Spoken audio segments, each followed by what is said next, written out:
अस्सलाम वालेकुम स्टूडेंट्स। अभी हम अपने जो कोर्स के लास्ट लेक्चर के ऊपर हैं, जहां पे हमने फीडबैक एम्पलीफायर से रिलेटेड आर्गुमेंट्स फिनिश करने। लास्ट लेक्चर के अंदर आपको जो है जेनेरिक फीडबैक को इंट्रोड्यूस करवाया था कि किस तरीके से फीडबैक काम करता है और क्या क्या उसके फ़वाइद और नुकसानात हो सकते हैं। अब हम थोड़ा जो है स्पेसिफिकली आगे मूव करेंगे और हम ख़ास तौर पे चेक करेंगे अब वोल्टेज फीडबैक एम्पलीफायर को। ठीक है, अब ये वोल्टेज फीडबैक एम्पलीफायर क्या होता है कि इधर इनपुट आउटपुट दोनों आपके पास जो है वोल्टेज होंगे। तो ये वहीं सेदरा स्मिथ जो आपकी बुक है उसके चैप्टर 10 के अंदर से और CLO3 का सेक्शन 3 है आपका। अच्छा जी, अब जब आपने वोल्टेज फीडबैक एम्पलीफायर बनाना है तो आपने आउटपुट आपके पास वोल्टेज होगी जिसे सेंस करना है, और इनपुट आपके पास जो है वो भी वोल्टेज होगी। ठीक है, सप्लाई वगैरह जो लगी। तो इसमें आप करेंगे क्या कि आपने जो है आउटपुट साइड के ऊपर वोल्टेज को सेंस करने के लिए आपको इन दो नोड्स के दरमियान में देखना होगा क्या वोल्टेज है, और उसको सेंस करके आपने यहाँ पे जो वोल्टेज आपने प्रोवाइड करनी है वो आपके पास जो है वो इस तरीके से आनी चाहिए कि Vs में से सब्ट्रैक्ट होके नेट आपके पास Vi इस तरीके से आए। ठीक है, तो अगर ये सोर्स के केस में हम ये आइडियल सोर्स अगर कंसिडर करते हैं और ये चीज़ नहीं देखते, तो उस केस में हमारे पास क्या होता है कि this Vi is equal to, या दूसरे बात में हम लिख सकते हैं इसको Vs minus Vi plus Vf is equal to 0, बल्कि ये भी माइनस ही है। ठीक है, minus Vf is equal to 0। तो इधर से अगर Vi आपसे पूछा जाए क्या होगा, तो इस Vi को अगली तरफ ले जाए तो ये आपके पास आ जाएगा Vi is equal to Vs minus Vr। और रीज़न यहाँ पे ये RS को ना कंसिडर करने की रीज़न ये है कि हम इस पॉइंट से देख रहे हैं नॉर्मल खाली फीडबैक का। उसके बाद आप यहाँ पे जो मर्जी चीज़ें मॉडलिंग में डालना चाहते हैं वो आप डाल लें, लेकिन इम्पैक्ट हमने इधर से देखना है और ये लोड से पहले इसका देखना है। मतलब लोड और सिग्नल सोर्स वगैरह के बगैर एक तरह से हम चेक कर रहे हैं। तो यहाँ पे हमें पता चल गया कि जी ठीक उसी तरीके से काम कर रहा है। बेसिक वोल्टेज एम्पलीफायर इधर है, फीडबैक नेटवर्क इधर है। अब हमें फर्दर ये भी पता है कि जी ये जो प्लस माइनस Vi है और ये जो प्लस माइनस हमारे पास V आउटपुट है, तो यहाँ पे इस वोल्टेज को एक गेन मिलता है। ठीक है, तो हम ऐसे कह सकते हैं कि जी जो भी ये वोल्टेज आ रही है किसी इनपुट रेजिस्टेंस इसकी होगी इस पॉइंट के साथ आगे, उसके अक्रॉस आपके पास ये Vi मेजर हो रही है, और उस Vi को आप मल्टीप्लाई करते हैं एक गेन के साथ, वोल्टेज टू वोल्टेज गेन है। ठीक है, और कुछ ना कुछ इसके अंदर इंटरनल RO भी होगी, और यहाँ पे जो गेन हो जाएगा वो हो जाएगा AVI, और वो आपके पास यहाँ पे आगे आएगा। तो आइडियल केस में क्या होना है, जब अगर लोड और इसके बगैर आप चेक कर रहे हैं तो ये RO के क्रॉस कोई ड्रॉप नहीं होना और डायरेक्ट AVI आपके पास भी आउटपुट आ जाएगा। इसी तरह नेगेटिव साइड के ऊपर जब आप जा रहे हैं तो वहाँ पे आपके पास वोल्टेज को सेंस करना है, तो ओपन लूप में सेंस करना है आपने, तो यहाँ पे इसके क्रॉस प्लस माइनस भी आउटपुट आ जाएगा। और उसके साथ हम क्या करेंगे फर्दर,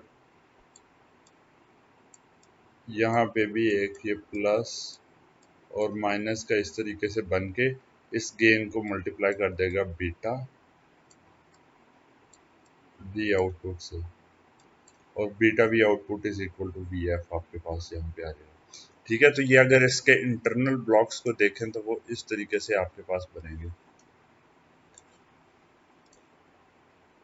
और इसी तरीके से हमारे पास यहाँ पे ये इंटरनल ब्लॉक एलिमेंट्स आए हुए हैं कि एक आ रहा और जो है ये ए मेन जो आपके पास है फीड फॉरवर्ड एम्पलीफायर या जो ब्लॉक है ये उसका गेन और मॉडल है, और ये आपका फीडबैक जो ब्लॉक है ये उसका आपके पास गेन है, बीटा सर्किट या ए सर्किट कह सकते हैं। अब हमने ये करना है कि जी ये तो सारा कुछ चले हमारे पास हो गया कि एस से लेके ओ पॉइंट्स के बीच में हमें इस तरह से सर्किट मिल गया, पर हम जो चीज़ एक्चुअली अब एवेल्यूएट करना चाह रहे हैं वो ये कि इस पूरे के पूरे जो सर्किट जो यहाँ पे है इसको सिंप्लीफाई फॉर्म में लिखें। उसका मतलब क्या है कि आप इस पूरे को इन पॉइंट और इन पॉइंट के दरमियान में इस तरीके से लिखें कि जी ये क्या होगा कि ये बेशक जो इनपुट रेजिस्टेंस है ये तो आपको फीड फॉरवर्ड सर्किट को नज़र आती है, ये आउटपुट रेजिस्टेंस सिर्फ और सिर्फ फीड फॉरवर्ड को देखने पे नज़र आती है। पर अगर हम एग्जैक्ट सप्लाई वाली साइड से देखेंगे तो क्या हमें ये रेजिस्टेंस नज़र आएगी या ये चेंज हो जाएगी? हमें पता है गेन चेंज हो जाता है, तो क्या रेजिस्टेंस भी चेंज होगी? आउटपुट की साइड पे इसी तरीके से हमें पता है कि हमारे पास जो है आउटपुट तकरीबन उसी तरीके से है, लेकिन फीड फॉरवर्ड ने इनपुट की साइड से इस पर इम्पैक्ट डाला था। तो जब हम ये बड़े लेवल के ऊपर इसको मॉडल करेंगे तो क्या आउटपुट रेजिस्टेंस भी चेंज होगी कि नहीं? ये सारा हम वोल्टेज इनपुट और voltage output, voltage feedback amplifier के केस में देख रहे हैं। ठीक है, किसी और एम्पलीफायर टोपोलॉजी पे जाएंगे तो ये चीज़ें इंटरनली डिफरेंट हो सकती हैं। हर टोपोलॉजी के लिए आपको सेपरेट सॉल्व करना होगा।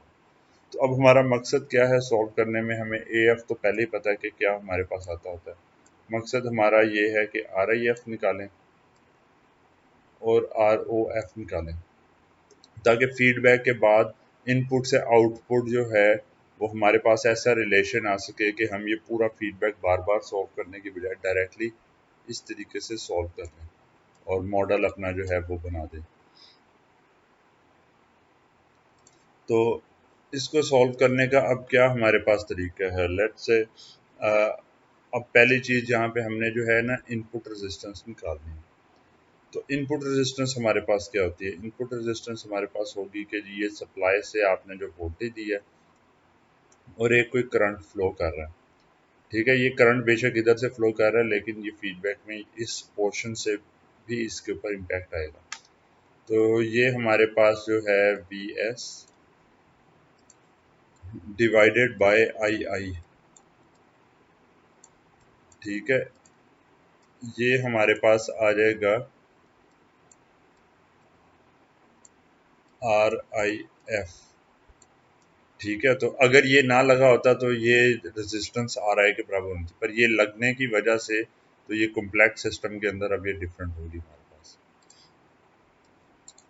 तो इसको अब हमने सॉल्व करना है, और अब सॉल्व करने के लिए क्या हम करेंगे? हमें अब वी आई की वैल्यू हमें पता है कि डिफॉल्ट कोई ना कोई वैल्यू इसकी होगी। ठीक है, लेकिन एग्जैक्टली ये क्या है ये हमें नहीं पता, वी एफ की वैल्यू हमें नहीं पता। हमें वी एफ और वी आई इन सारी चीज़ों को वी एस की टर्म्स में लिखना है, और फिर आई आई हमें पता है कि इधर से करंट फ्लो कर रहा है।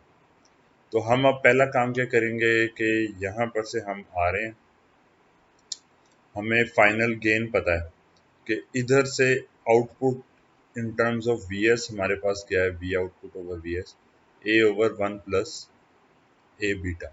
ये हमारे पास जेनेरिक रिलेशन है जो कि हम पहले ही डेवलप कर चुके हैं। ये जेनेरिक जो मर्जी टोपोलॉजी होगी फीडबैक एम्पलीफायर की उसके लिए वैलिड है। तो जब हमारे पास ये चीज़ आ जाती है we output over V S, तो यहाँ से हमें पता चलता है, ठीक है जी, कि हमारे पास पहली चीज़ क्या आ गई कि V output is equal to A V S over one plus A beta. ठीक है, तो आउटपुट हमें वी एस की टर्म्स में आ गई। अब यही जो आउटपुट है उसको ये सेंस करके वी आउटपुट को बीटा से मल्टीप्लाई करता है, तो V F is equal to, अब ये वी एफ जो यहाँ पे आना है जिसने सब्ट्रैक्ट होना था इसमें से वी आई बनाने के लिए, वो हमारे पास क्या आएगा? इसी चीज़ को बीटा से एक से मल्टीप्लाई कर दिया, तो ये हमारे पास हो गया ए beta over one plus A beta times B S हमारे पास आ गया। ठीक है, तो ये हमारे पास आ गया। तो अब हमने जो है बी इनपुट निकालना है। तो जब हमने जो है यहाँ पर से वी इनपुट निकालना है, तो V input is equal to V S minus V F is equal to, अब ये वी एस है minus A beta over 1 plus A beta times B S.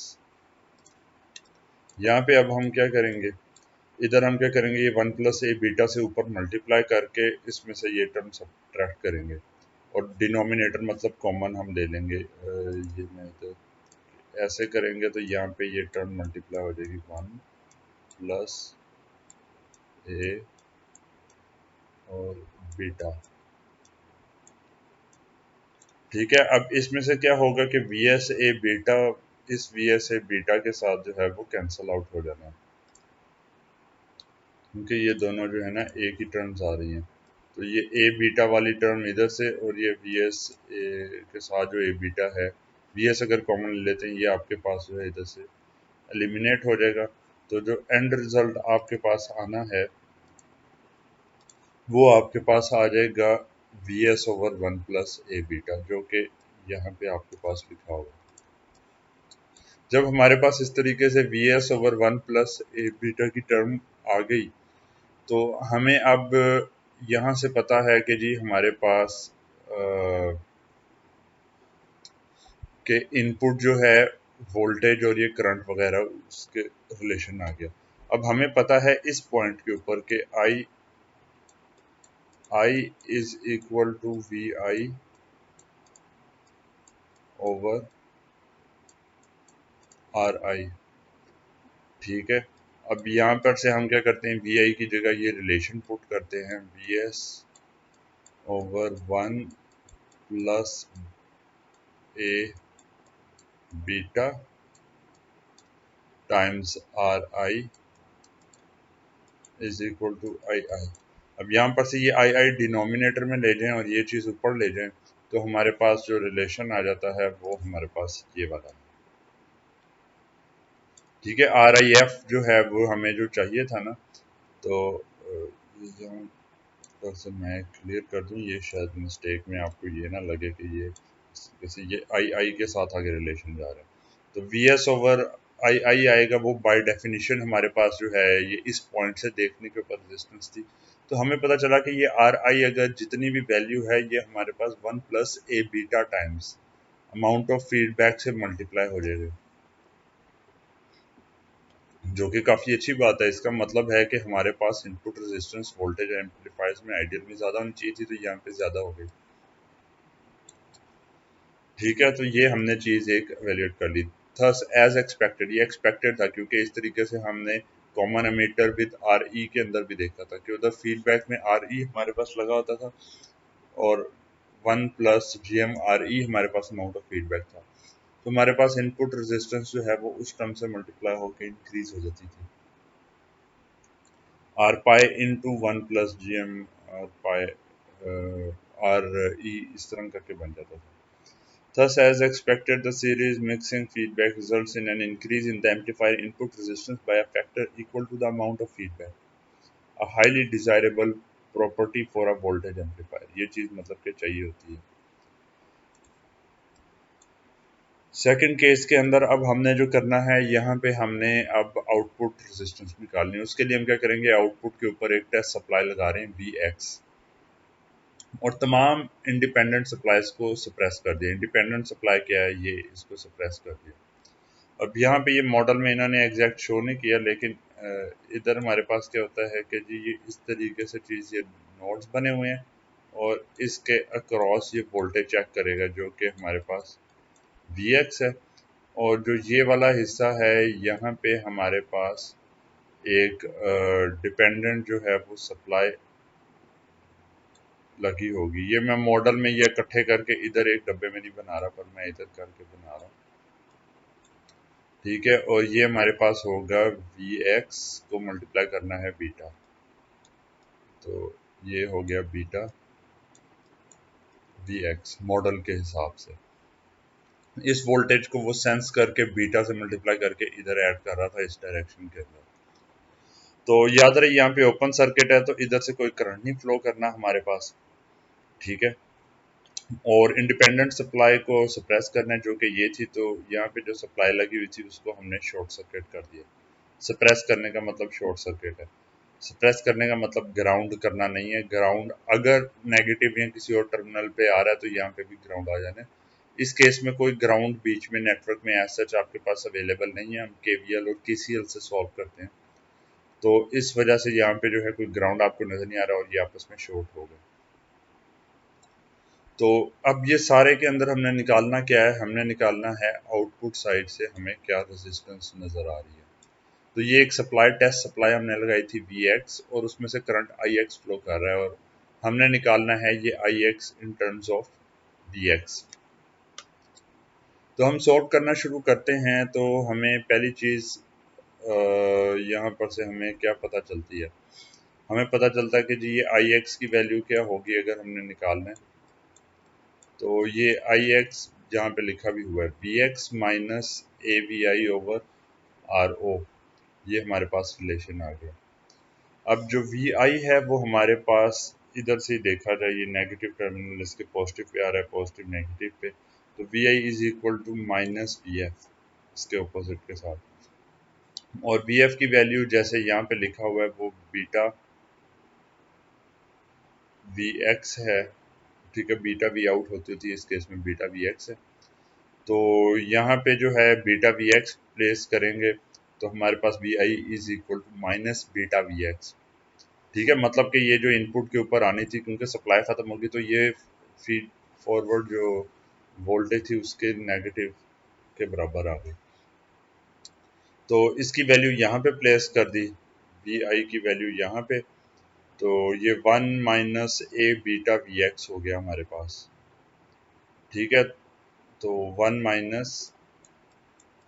a beta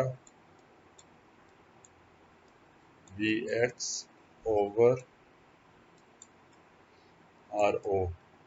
तो जब आपने इसमें से निकालना है अपनी आउटपुट फाइनल क्या होगी, तो V X over I X, I X इधर ले गए, आर आउटपुट अगली जगह न्यूमरेटर में आ गया।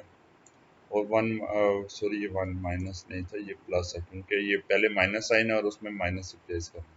तो 1 + a बीटा आपके पास जो है आर ओ एफ जो है आउटपुट के ऊपर आ गया। इसका मतलब क्या है कि आउटपुट रेजिस्टेंस हमारे पास जो है वो रिड्यूस हो गई है, और रिड्यूस कितनी हुई है, बाय अमाउंट ऑफ फीडबैक।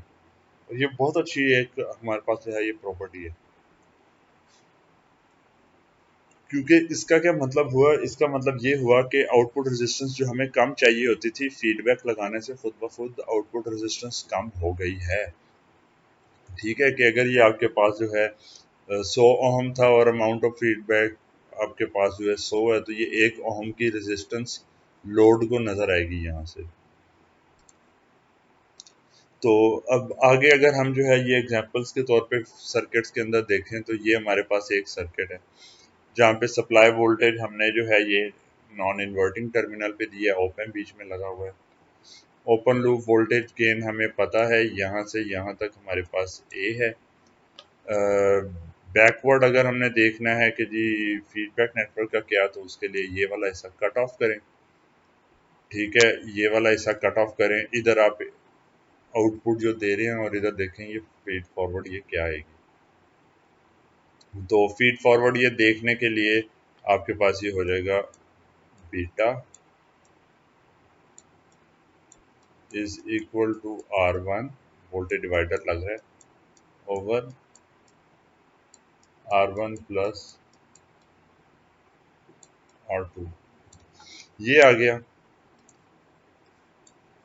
तो उसके बाद जो भी कुछ आपने सॉल्व करना है वो सारा आप डायरेक्टली कर लेंगे, आपको ये सर्किट उस तरह सॉल्व करने की ज़रूरत अब नहीं है। अगर आपने ये ओपन लूप गेन ये जो है फीड फॉरवर्ड का ये आपको पता है, तो आप सीधे डायरेक्ट निकाल सकते हैं कि जी जितनी भी इनपुट रेजिस्टेंस अगले ने बताई है 1 मेगा थी, RIF करके इस तरीके से जो है, तो वो जो आपके पास बनेगी वो आपके पास बनेगी 1 + a × R1 over beta 1 R1 + R2। ठीक है, ए बीटा करके ये पूरी टर्म में लिख देता हूँ,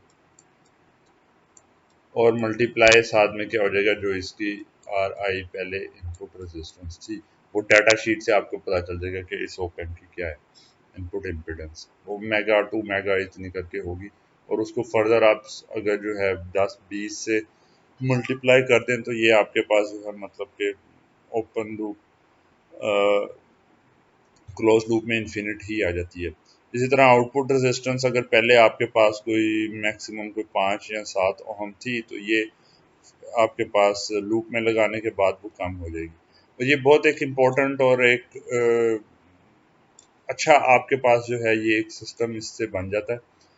और उसकी वजह क्या है कि डाटा शीट में जो प्रॉपर्टीज नज़र आ रही होती हैं तो आप उस सारे के सारे डाटा और चीज़ों को मैनिपुलेट कर सकते हैं यूजिंग योर फीडबैक। ठीक है, तो अगर आपके पास जो है लोड इधर कोई लगना था और आप देखती हैं कि जी मैं अगर यहाँ पर आउटपुट रेजिस्टेंस जो है वो उसके मुकाबले में लोड कम था या कोई प्रॉब्लम या इशू आ रहा था, तो आप फीडबैक लगाएंगे तो फीडबैक के अंदर जो है वो जितना ज़्यादा आपके पास जो है फीडबैक की वैल्यू होगी एज कम्पेयर टू ए, तो उतना ही ज़्यादा आपके पास जो है ये वाली रेजिस्टेंस और फर्दर कम हो जाएगी और लोड के साथ कंपेटेबल रहेगा। तो ये डिज़ाइन के लिहाज से एक बहुत पावरफुल चीज़ है।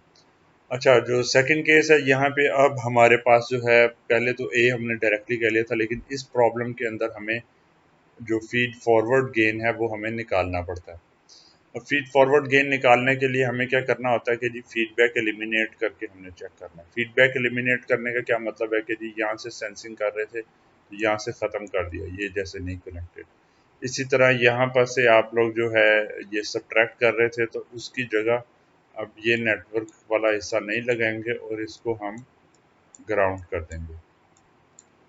ठीक है, तो अब ये ग्राउंड करके जो यहाँ से वी आउटपुट ओवर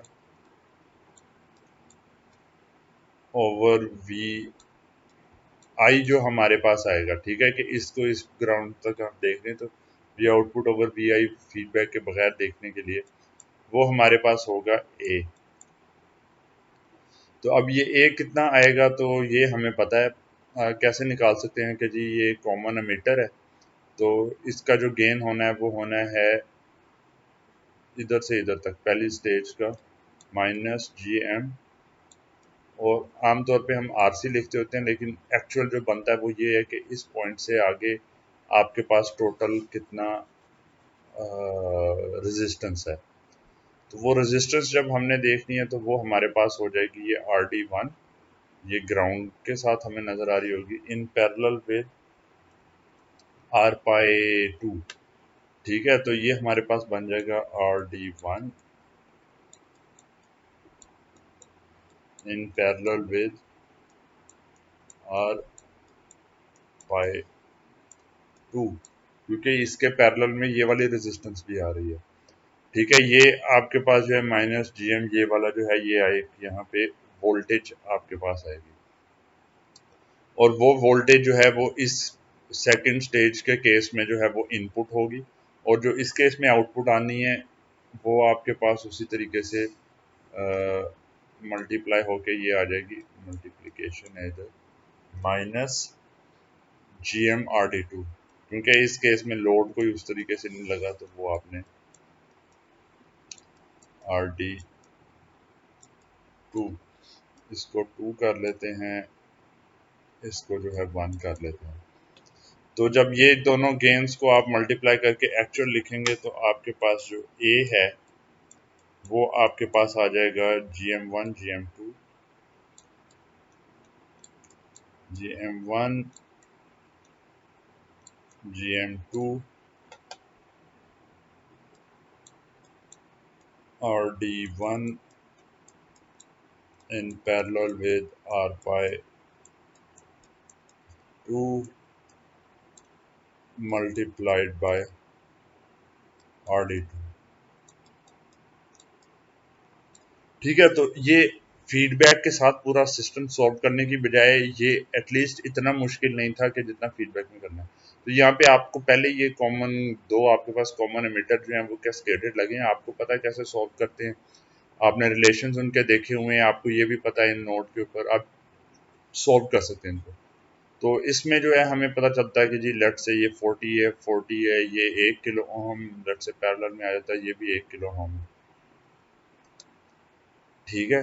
तो थाउजेंड थाउजेंड और थाउजेंड की बजाय एक ही इसको हम अगर रखते हैं, ये 40 मिली था, ये किलो में आया तो वो कैंसिल हो जाए, तो 1 के आता है, ये 40 मिली तो 40 40 एक एक, तो ये आपके पास कोई 160 हो जाएगा अगर इस तरह से। अगर ये 5 5 आपने रखा है तो 40 और 5 से करें 200,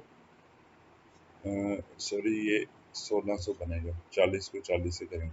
और अगर ये 5 आपके पास के है, ये भी 5 के है, तो ये हो जाएगा 200 को 200 से करना, तो वो आपके पास बन जाएगा 400 टाइम्स यूनिट, टेंस, 100, 1000, 10,000, तो 40,000 तक का ये ओपन लूप गेन आपके पास आ जाएगा। डिपेंड करता है वैल्यूज के ऊपर। अब ये सारा आपने सॉल्व कर लिया, उसके बाद आपने क्या किया कि जी फीडबैक गेन बीटा निकालना है। अब वो बीटा आप कैसे निकालते हैं?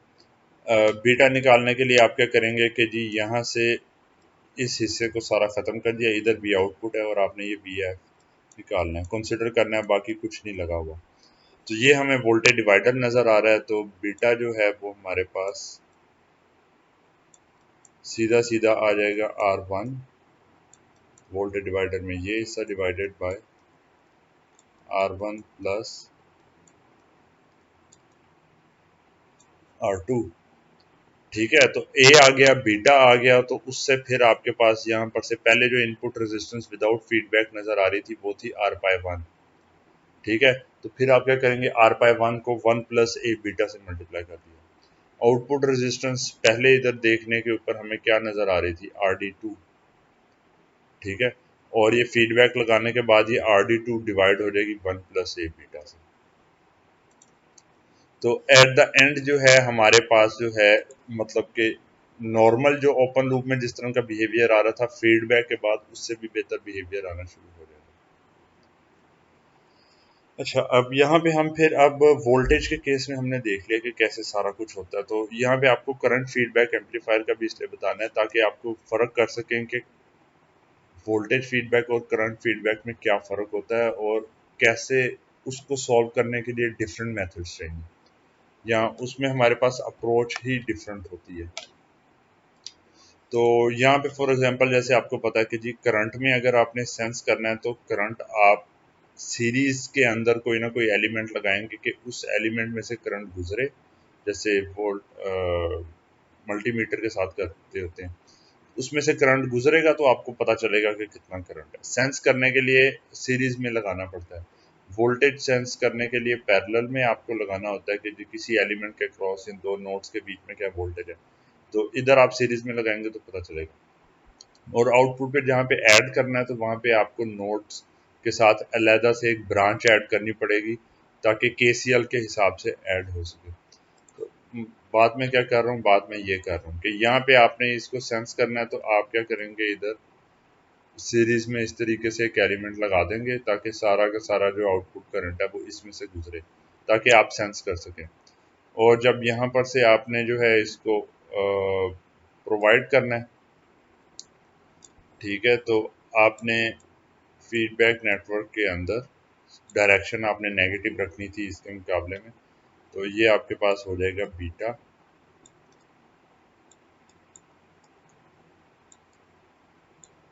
सॉरी आई एफ नहीं, आई आउटपुट, कि आउटपुट करंट जितना भी है ना उसको ये इस तरीके से जो है ये नेगेटिव के अंदर ये कन्वर्ट कर देगा, इस डायरेक्शन में करंट आ रहा है। अच्छा, अब आगे क्या है, लोड तो यहाँ पे उसी तरह रहा है, जो सप्लाई है वो आई एस है और उसके साथ पैरेलल में रजिस्टर लगा है।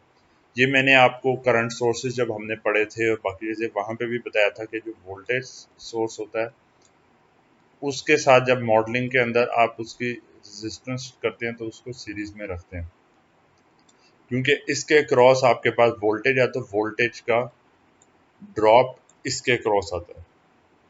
करंट में जब आप करते हैं,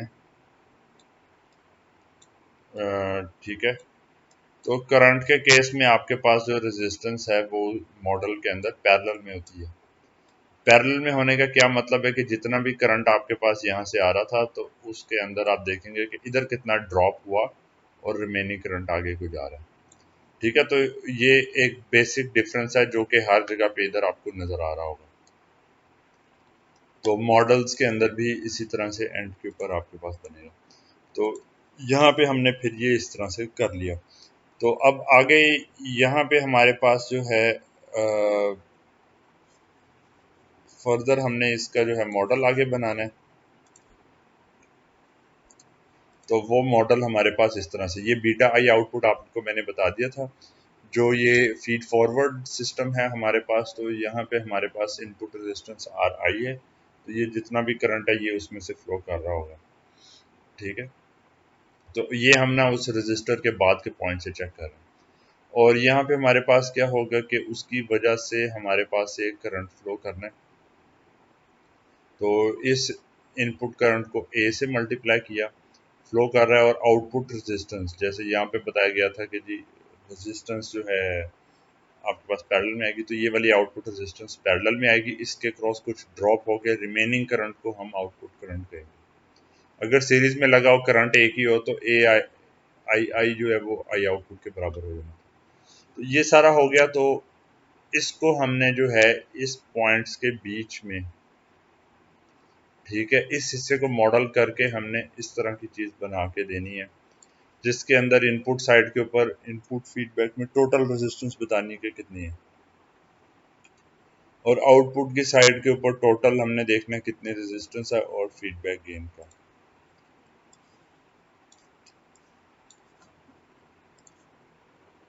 अच्छा, तो यहाँ पे हमारे पास क्या होता है अब, तो लेट्स से जो इनपुट रेजिस्टेंस जब आपने निकालनी है, तो इनपुट रेजिस्टेंस के केस में ये पूरे मॉडल के साथ आप काम कर रहे हैं। तो आपके पास जो है पिछला जिस तरह हमने सॉल्व किया था उसी तरीके से अगर हम देखते हैं, तो हमारे पास क्या होगा कि जी ये आउटपुट जो करंट फ्लो कर रहा है ना, this is equal to A over one plus A B, यहाँ पे भी वैलिड है, पर ए और बीटा की एग्जैक्ट वैल्यू थोड़ी डिफरेंट होगी। तो ये हमारे पास हो गया I S A over one plus A beta. तो जब आपने यहाँ पर से आई आउटपुट आपके पास आ गया और इधर बीटा से मल्टीप्लाई होके यहाँ पे फ्लो कर रहा है, तो ये आई एफ अगर करंट आपने निकालना है तो वो आपके पास आ जाएगा A beta over one plus A beta times I S.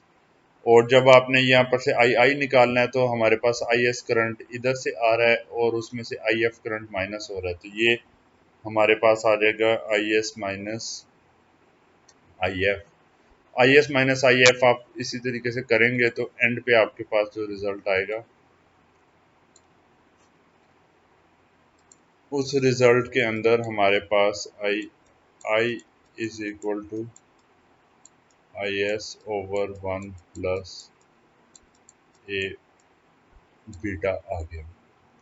ठीक है, तो आई आई हमारे पास आ गया, गुड, वेल एंड गुड, अच्छी बात है, आई एस की टर्म्स के अंदर आ गया।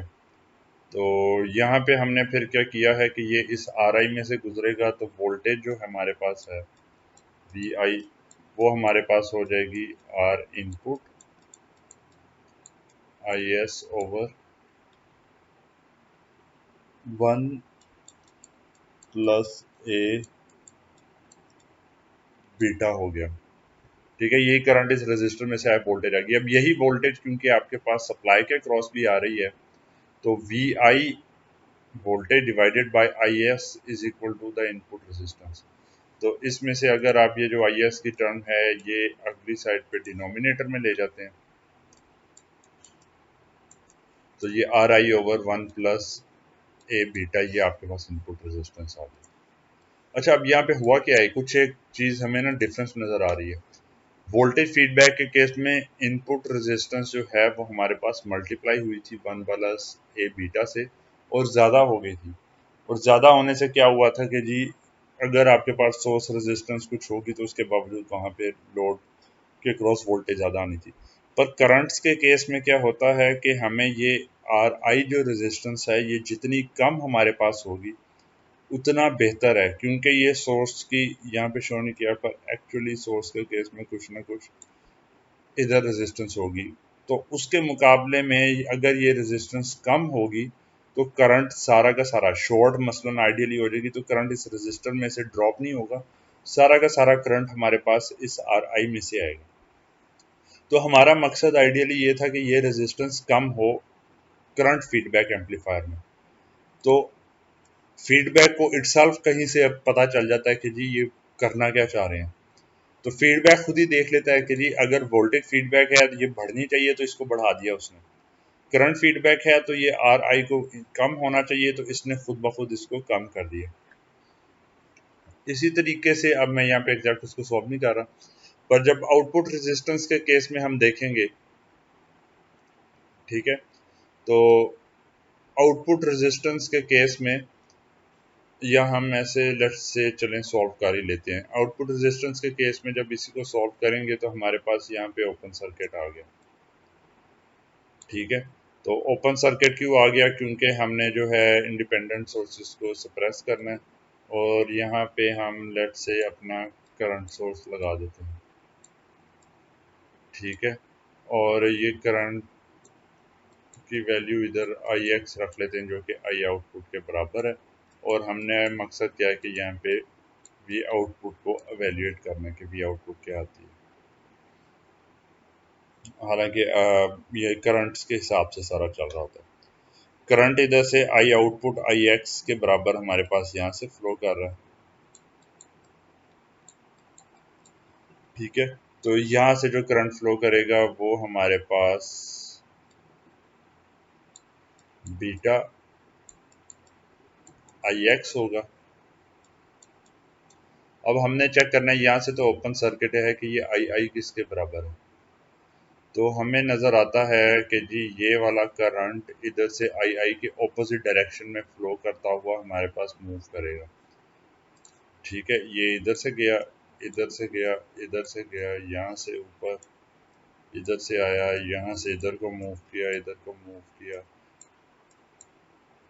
इधर से नीचे को आया। तो ये करंट की आपके पास जो है ये लूप बन रही है, ठीक है। तो इसमें हमें पता चलता है कि आई आई के मुकाबले में ये ऑपोजिट है, तो हम यहाँ पे लिख सकते हैं I I is equal to minus beta I X, ठीक है। तो जब ये आई करंट हमें पता चल गया तो उस करंट के बाद हमने यहाँ से मल्टीप्लाई करेंगे, तो ये वाला जो करंट है ये हमारे पास ए आई आई हो गया, ठीक है। तो अब हमारे पास क्या होना है कि जी जो वोल्टेज ड्रॉप आना है वो वोल्टेज ड्रॉप हमारे पास इसके क्रॉस आना है, बाकी सारे करंट्स तो फ्लो कर रहे हैं। तो यहाँ पे हम देखते हैं इधर केसीएल अप्लाई करने लगते हैं, तो ये ए आई आई करंट इधर को फ्लो कर रहा है, आई एक्स करंट इधर को फ्लो कर रहा है। तो जो नेट करंट हमारे पास इधर को फ्लो करेगा, ठीक है, वो क्या होगा, वो हमारे पास होगा आई एक्स माइनस ए आई आई, आई एक्स माइनस ए आई आई को मल्टीप्लाई, इस करंट को मल्टीप्लाई करेंगे अगर हम आर ओ से, तो ये हमारे पास आएगा किसके बराबर आएगा, इस वी आउटपुट के,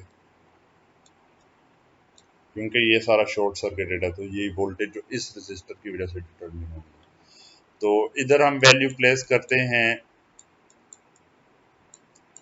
अपने पास ये आई आई की, आई आई हमारे पास था माइनस बीटा आई एक्स, तो इधर प्लस के साथ प्लेस करेंगे तो वो हो जाएगा हमारे पास I X plus A beta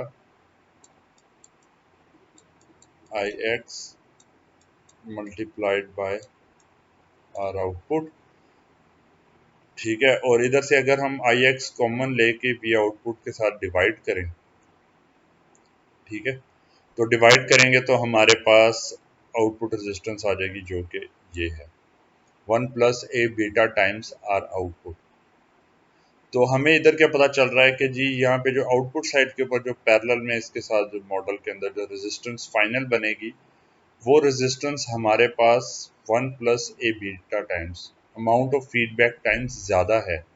और ये भी हमारे लिए अच्छी चीज़ है। हम आउटपुट साइड पे यही चाहते थे कि हमारे पास जो है जो रेजिस्टेंस है वो हमारे पास ज़्यादा है। उसकी वजह क्या है कि अगर ये वाली रेजिस्टेंस जो फाइनल सिस्टम के अंदर इधर ये फाइनल सिस्टम के अंदर अगर ये वाली रेजिस्टेंस आपके पास बहुत ज़्यादा होगी, उससे क्या होगा कि अगर आपने यहाँ पे कोई लोड लगाया तो लोड की वैल्यू अगर कम भी है, अगर ये रेजिस्टेंस बहुत ज़्यादा है तो ये जितना भी करंट है वो सारा का सारा करंट इसमें से फ्लो करेगा और इसमें से ड्रॉप आपके पास कम आएगा।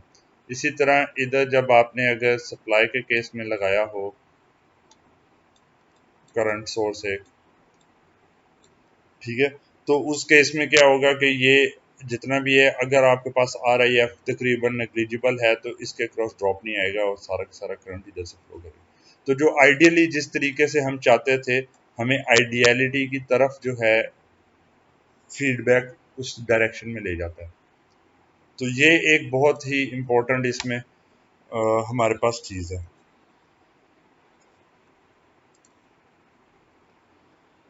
अच्छा जी, अब यहाँ पे हमारे पास एक सर्किट अवेलेबल है और इस सर्किट के अंदर हमसे ये हम लेट से इसमें ए और बीटा जो है वो हमने एवेल्यूएट करना चाह रहे हैं। ये हमारे पास नॉर्मल ओप एम्प नहीं है, ये हमारे पास एक करंट फीडबैक ओप एम्प है, ओटीए भी अक्सर जो है वो कहा जाता है। तो यहाँ ये जो है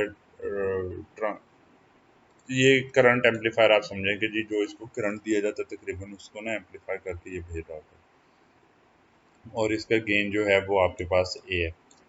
तो अब यहाँ पे हमारे पास फीडबैक कितना है, फीडबैक लोड रजिस्टर में लगना होता है, बाकी चीज़ें हैं, ये सारा हमारे पास फीडबैक है। ठीक है, तो फीडबैक के अलावा अगर हमने चेक करना है तो हम क्या करेंगे कि ये वाला नॉर्मल गेन में ख़त्म किया और इधर हम ग्राउंड लगा देंगे। वोल्टेज के केस में और तरह से करना था। तो अगर ये वाला नेटवर्क फीडबैक का नहीं लगा और आप चेक करते कि जी कैसे बिहेव करना है, तो आई एस आई आई के बराबर होगा। ये करंट इधर इसकी इनपुट रेजिस्टेंस के थ्रू कुछ ना कुछ बन के जो है वोल्टेज कुछ ना कुछ जनरेट करेगा। उस वोल्टेज के साथ जो है यहाँ पे जो आउटपुट वोल्टेज आएगी वो काफ़ी हाई होगी और उस हाई वोल्टेज की वजह से आपके पास इस लोड रेजिस्टर जो कि ग्राउंड के साथ कनेक्टेड है करंट फ्लो करेगा और ये current as compare to I S जो है वो आपके पास ज़्यादा होगा। ठीक है, तो ये पूरा का पूरा जो है ये इसका मैकेनिज्म है। इसमें जो है ये रजिस्टर के भी बीच में कोई ना कोई इन्वॉल्वमेंट होनी है मॉडल में, पर मैं एग्जैक्ट नहीं उसको कर रहा। तो दूसरे केस में जब हमने फीडबैक में देखना है तो फीडबैक में क्या करेंगे, हम ये पिछले हिस्से हमको नहीं कंसिडर करते। यहाँ से हम अज्यूम करते हैं कि हमारे पास जो है करंट एक आई आउटपुट जो है वो फोर्स किया जा रहा है और यहाँ से हमने जो है ये आई एफ को देखना है इस डायरेक्शन में कि क्या आएगा।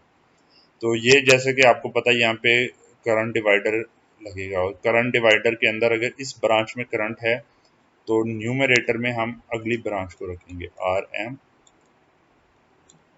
Over R F plus R M times I output. ठीक है, तो यहाँ पर से करंट आ रहा है लेकिन ये हमारे पास इस डायरेक्शन में जाना है तो एक नेगेटिव साइन भी आ रही है। ठीक है, तो I F is equal to this, जिसका मतलब है कि जो हमारे पास बीटा आ रहा है वो बीटा हमारे पास है minus R M over R F plus R M. ठीक है, तो ये हमारे पास जो है डायरेक्शन के हिसाब से आ गया। तो ए और बीटा हमारे पास जब दोनों होंगे तो उनके साथ फिर हम ये सारा का सारा सर्किट आगे सॉल्व कर सकते हैं। तो इसी तरह की एग्जांपल एक जो पहले हमने एक सर्किट देखा था उससे मिलते जुलते केस में देखी जाए तो वो ये है। यहाँ पे आपने अगर देखना है बगैर फीडबैक के तो इधर ग्राउंड किया आपने और आपने अब यहाँ पर से देखा कि जी ये करंट है, ये करंट इधर से फ्लो करेगा, ये आई जो करंट है तकरीबन इसमें से फ्लो करेगा, तो यहाँ पे जो वोल्टेज आपके पास बननी है कुछ करंट वैसे इधर को भी जाएगा। तो टोटल इक्विवेलेंट मॉडल के हिसाब से हम यहाँ पे देख करके ना देखते हैं कि कैसे होगा। तो हमारे पास ये आर एल है, इस पॉइंट से देखने के ऊपर जो रेजिस्टेंस नज़र आनी है वो हमें नज़र आनी है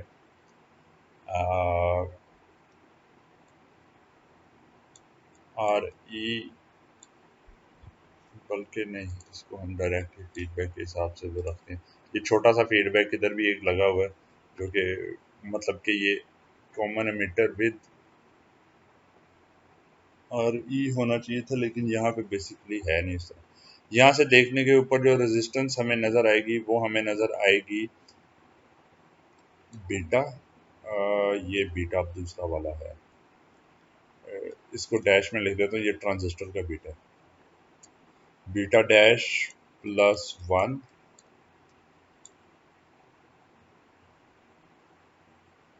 बीटा डैश +1, और जो रेजिस्टेंस है वो हमारे पास कितनी का आ जाएगी, वो आ जाएगी हमारे पास R E plus R L. यहाँ से देखने के ऊपर जो रेजिस्टेंस है उसमें ये in parallel with R D आ रहा है, आर डी के साथ ये पैरेलल में आ गया, और ये करंट इन सारों से मल्टीप्लाई होगा आई आई, तो यहाँ पे ये वोल्टेज बन जाएगी। ठीक है, इस नोड के ऊपर जो वोल्टेज है वो ये पूरा का पूरा एक मैकेनिज्म होगा। तो जब ये वोल्टेज बन जाती है उसके बाद आपके पास क्या होगा कि ये वोल्टेज इधर है और तकरीबन जो आगे यहाँ पे करंट फ्लो करना है विद टुवर्ड्स ग्राउंड, तो वो जब हमने निकालना है इस वोल्टेज को हमने फिर डिवाइड करना है इस रेजिस्टेंस से। ठीक है, कि इस पॉइंट से ग्राउंड तक क्या रेजिस्टेंस है, इस पॉइंट से ग्राउंड तक रेजिस्टेंस फ्रॉम दिस पर्सपेक्टिव हमारे पास होगी अप्रोक्सीमेटली जो है ये आर ई की वैल्यू कम है, आर एल ही एक तरह का रह जाएगा। ठीक है, ये इससे करेंगे तो ये हमारे पास आ जाएगा आई आउटपुट। तो ये पूरा आप सॉल्व करके ये आपके पास जो है basically A is equal to I output over I input. तो ये β+1 R E plus R L in parallel with R D divided by R L. ठीक है, तो ये हमारे पास जो है पूरा का पूरा इस हिसाब से, और इसको अगर और एक्यूरेट आपने करना है तो इस नोड से इस तरफ के लिए जो रेजिस्टेंस है R L plus R E two भी कर लें अगर आपने करना है, और ये भी आर ई टू ही है। ठीक है, तो इससे क्या होगा कि जी ये टर्म कॉमन लेके आपने कुछ और अगर बनाना चाह रहे हैं वो भी इसमें एटलीस्ट जो है मोरलेस बन जाएगा। ये आर डी जो है ये एक तरह की प्रॉब्लम क्रिएट कर रहा है। तो ये आपके पास हो गया G feed forward gain. Feedback gain जो है ये उसी तरह जो पिछले वाला जो सर्किट है उसी तरह का बन रहा है, वो आपके पास आ जाएगा। तो 1 + a बीटा के साथ आप फिर ये सॉल्व करते रहें तो पता ये चलेगा कि जी नॉर्मल यहाँ से देखने के ऊपर जो रेजिस्टेंस थी इस तरफ वो आपके पास जो है RE1 थी, जिसकी वैल्यू जो है आपके पास जो है वो एटलीस्ट इतनी कम नहीं थी लेकिन थोड़ी बहुत थी, पर उस आर ई को जो है अमाउंट ऑफ फीडबैक से डिवाइड करके और भी कम रेजिस्टेंस आपको नज़र आएगी फीडबैक इंट्रोड्यूस करने के बाद। और लोड रजिस्टर यहाँ पे आप जो चाह रहे थे कि जी इस डायरेक्शन में देखने के लिए इधर से ऊपर को आपको क्या रेजिस्टेंस नज़र आ रही है, आपको रेजिस्टेंस नज़र आ रही है तकरीबन आर ई नज़र आ रहा है। तो ये आर ई इतना आपके लिए सफिशेंट नहीं है, आप चाहते हैं कि आपके पास बहुत ज़्यादा जो है वो रेजिस्टेंस नज़र आए। तो ये जो पूरा फीडबैक वाला मैकेनिज्म है ये ऑटोमेटिकली अगर यहाँ से हम करके देखें बल्कि तो ये आर एल वैसे बनता है, पर उस तमाम जो आर एल प्लस आर ई की जो रेजिस्टेंस है उसको अमाउंट ऑफ फीडबैक से मल्टीप्लाई करके एनहेंस कर देगा। तो ये आपके पास जो है इन एम्पलीफायर्स में ये काफ़ी एडवांटेजेस चीज़ें हैं कि ये फीडबैक लगाने से वोल्टेज एम्पलीफायर को आइडियल बनने के लिए जो चीज़ें चाहिए वो चीज़ें ये प्रोवाइड कर देता है। करंट फीडबैक को जो चीज़ें चाहिए वो प्रोवाइड कर देता है। इसी तरीके से अगर यहाँ पे इनपुट वोल्टेज दे रहे हो, आउटपुट करंट ले रहे हो, तो वो दोनों को अपने उसी पर्सपेक्टिव से इम्प्रूव परफॉर्मेंस जो है ये प्रोवाइड करेगा। तो ये एक आपको जो है ये इसी तरीके से इन चीज़ों को देखना होगा। तो अभी जो है ये थ्योरेटिकल जितने भी लेक्चर्स वगैरह पोर्शन चीज़ें थी ये सारा जो है आपके कोर्स का कवर हो गया है।